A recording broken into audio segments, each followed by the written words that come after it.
தோழர்களே, மெக்கானிக்கல் தோழர்களே, இன்னைக்கு இது புதுவிதமான வீடியோ போட போகிறதுக்கு யாருமே இந்த மாதிரி வீடியோ போடுறதில்லை. இருந்தாலும் நான் இன்னைக்கு வந்திருக்கிறதுக்காக இனிமேல் இந்த மெக்கானிக் வேலை செய்கிற அனைவருமே ஒரு வேலையை செய்யுங்க. இங்கே பாருங்கள், இது 2 ஸ்பேனர். இந்த ஸ்பேனருக்கு நான் அப்போவே 80 ரூபா கொடுத்து பழைய மார்க்கில் 25 வருஷத்துக்கு முன்னாடி வாங்கின ஸ்பேனர்.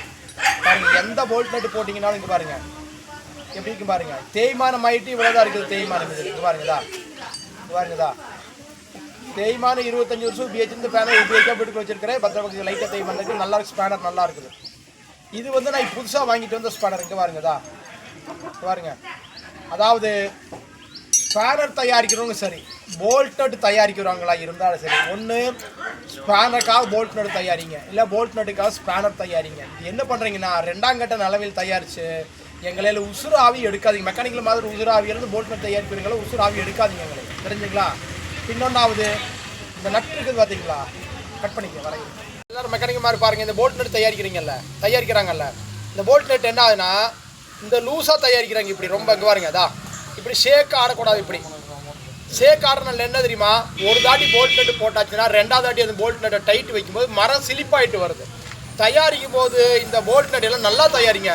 எங்களுக்கெல்லாம் கை காலெல்லாம் அட்டிப்படுது பாருங்கள். எல்லா கை காலம் போல்ட் சிலிப்பாச்சுன்னா அட்டி போடுது, அட்டி மேலே அடி ஆகுது, புண்ணாகுது. அதே மாதிரி பாருங்கள், இது ஒரு ஸ்பேனர். இது இப்போத்த ஸ்பேனரில் இது பாருங்கள். இந்த ஸ்பேனரில் 25 வருஷத்துக்கு நான் வாங்கி வச்சு இந்த ஸ்பேனர்கள்லாம் எல்லா 13 சைஸில் இதில் போட்டிங்கன்னா அப்படி போய் நிற்கி. இதே இப்போ வாங்குற ஸ்பானர் போட்டிங்கன்னா எப்படி இருக்குது, 13 சைஸு கூட ஆடுது, ஸ்லிப் ஆகுது, டைட் பண்ண முடியறதில்ல. இனிமேல் இந்த மெக்கானிக்கல் மரெல்லாம் பிரதிகரிக்க நல்ல எதிர்ப்பு தெரிவிக்கலன்னு சொன்னீங்கன்னா நம்மளை எல்லாம் மஞ்சமா கணக்கு ஓரம் கட்டிடுறாங்க. அதனால் போல்ட் நட் தயாரிக்கிற கம்பெனிக்காரங்களோ ஸ்பேனர் தயாரிக்கிற கம்பெனிக்காரங்களோ நல்லா தயாரிக்கணும்னு, குவாலிட்டியாக தயாரிக்கணும்னு கேட்டுக்கிறேன். அதே மாதிரி மெக்கானிக்கல் எல்லாம் இந்த யூடியூப்பை பார்த்து சப்ஸ்கிரைப் பண்ணுங்க. ஏழை மக்களின் குரல் யூடியூப் சேனல். இது ஏழைகளுக்காகவே நான் உபயோகிக்கிறது. இது வந்து எனக்கு வருமானம் அல்ல, என்னோட பொது சேவைக்காக உபயோகிக்கிறேன். என்ன பண்ணுறேன், இது பொது சேவை, அதுதான் என்னோட தொழில். என்னோட தொழிலே பொது சேவை தான், பொது பிரவர்த்தனம் தான். நிறைய பேர் சகாய்க்கிறது என்னோட எண்ணமாக வச்சுட்டு இருக்கிறேன். இப்போ சகாய்ச்சி தான் இருக்கேன், செஞ்சுட்டு தான் இருக்கிறேன். பெரிய லெவலில் முடியல, குட்டி லெவல் பண்ணுவேன், அவ்வளோதான். நம்ம இதுக்கு மாத்திரம் தான் பண்ணுறேன், வெளியே பண்ண முடியாது எனக்கு.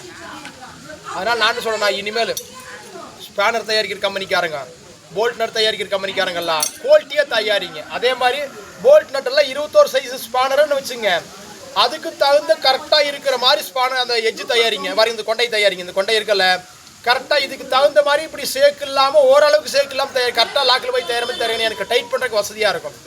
அதே மாதிரி தான் பாருங்கள், இது இப்போ வாங்கின ஸ்பானர், சமீப காலங்களில் வாங்கின இந்த ஸ்பானருக்கு பாருங்கதா, பார்த்தீங்களா? என்ன ரொம்ப சேக் ஆகும்போது என்ன டைட் பண்ண முடியாது, ஸ்லிப்பாகுது இந்த ஸ்பேனர். இது நல்லா இருக்குது. அதனால் ஒன்று போல்ட் நட்டுக்காக ஸ்பேனர் தயாரிங்க, இல்லைன்னா ஸ்பேனருக்காக போல்ட் நட் தயாரிங்க. ஏழை மக்களின் குரல் யூடியூப் சேனலில் எல்லா மெக்கானிக்கலும் மாறும். சப்ஸ்கிரைப் பண்ணுங்கள், லைக் பண்ணுங்கள், ஷேர் பண்ணி கொடுங்க எனக்கு. அப்போ தான் நான் போடுற வீடியோவெல்லாம் வரும். பின்ன இன்னொரு ரிக்வஸ்ட், இன்னொரு கேள்வி வச்சுக்க, உங்களுக்கு கோரிக்கை வைக்கிறேன். யாரும் போடாத வீடியோ தான் நாங்களாம் போடுற வீடியோ. நான் போடுற வீடியோ யாரும் போடாத வீடியோ தான் நாங்கள் போட்டிருக்கிறோம். எங்கள் உழைப்பை நீங்கள் திருடக்கூடாது. அவனாவது சொந்தமாக சிந்திச்சு உன்னை கண்டுபிடிச்சி வீடியோ போடுங்க. போடுற வீடியோ எடுத்து அடுத்துக்கு போடாதீங்க. நான் நிறைய யூடியூப்பில் பார்க்குறது, ஒருத்தர் வீடியோ போட்டாங்கன்னா அது திருப்பி எடுத்து அடுத்துக்கு போடுறது. அதையும் அப்படி போடுறீங்க. நீங்கள் சொந்தமாக யோசிச்சு ஒரு யூடியூப் ஒரு இதை தயார் பண்ணி அதை போடுங்க. ஜெய்ஹிந்த்.